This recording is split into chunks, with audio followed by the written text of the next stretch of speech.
Eric, t'es chaud là, je te sens bouillant. Non, mais moi, c'est une bénédiction, c'est qui est arrivé hier soir parce que ça amène de l'eau à mon moulin. Parce que t'es pour Paris.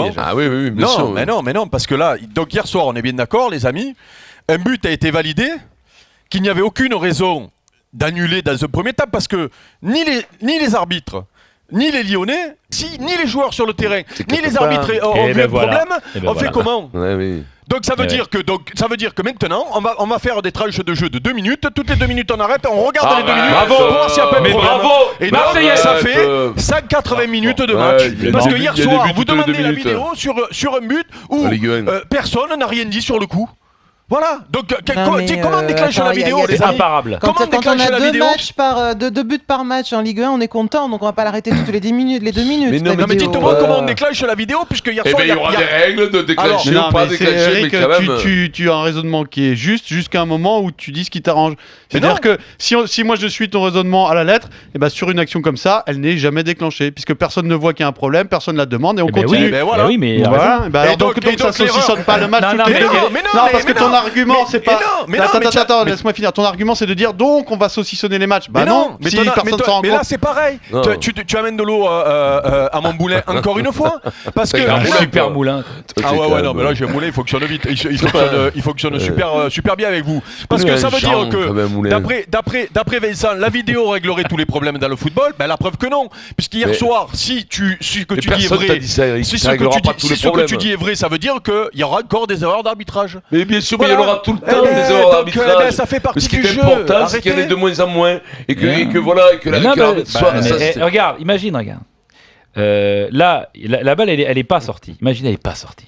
Ouais. On remonte à 30 secondes pour essayer. Oui, mais si à 31 secondes avant, il y a une faute d'un Parisien qui pour récupérer la balle et aller marquer un but. Tu retires de l'eau moulin. Eh ben oui. Exactement. Eh ben du coup, tu te seras fait fourrer pareil.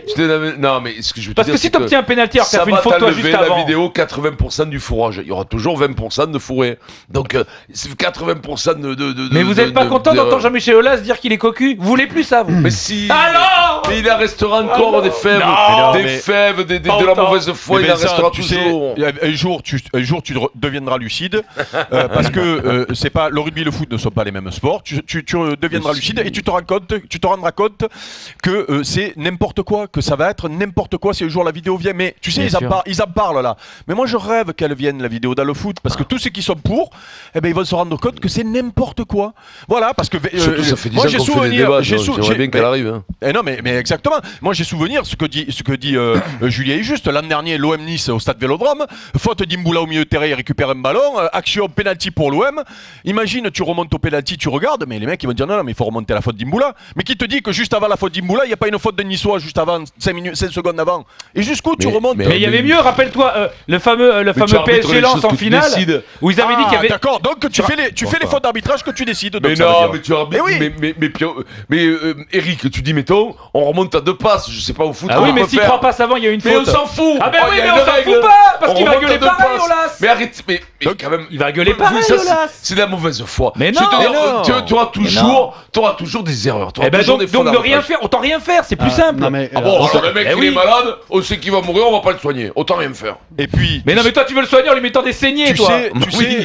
Et des ventouses avec des comment ça s'appelle dans le dos. Tu sais, il y a un argument aussi qu'il faut entendre, qui est souvent répété dans l'after, notamment par Daniel. L'histoire du football est faite d'erreurs d'arbitrage qui rentrent dans la légende, qui font parler. Qui font que ce sport est numéro 1. La main de Vata, on a pleuré en 90, la main de Vata, on a pleuré en 91 et on a été heureux en 93.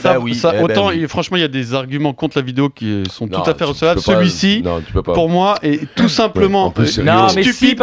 Non mais attendez. Vous n'êtes pas l'arbitre de la raison, monsieur, déjà.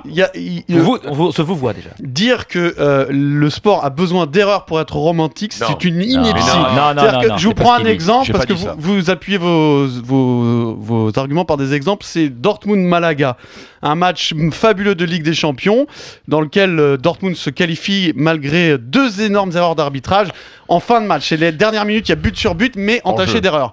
Le même match sans les erreurs d'arbitrage est aussi romantique et aussi magnifique, aussi fabuleux. Oui, mais l'erreur d'arbitrage en aucun cas ne peut être un argument contre la vidéo. C'est-à-dire que totalement le fait de mettre de la vidéo, ça va faire une réaction en chaîne, c'est une boîte de Pandore que tu ouvres, qui va faire que tu vas enlever tout le côté émotionnel, le côté vivacité du jeu. Peut-être. Ça va créer une espèce de truc où tu vas vouloir. À partir du moment où tu mets le doigt dans la perfection, il faut que tu ailles au bout. Et là, c'est fini. Là, on assume l'imperfection. Mais c'est pas la même chose que ce que disait Eric juste avant. Mais tu assumes l'imperfection.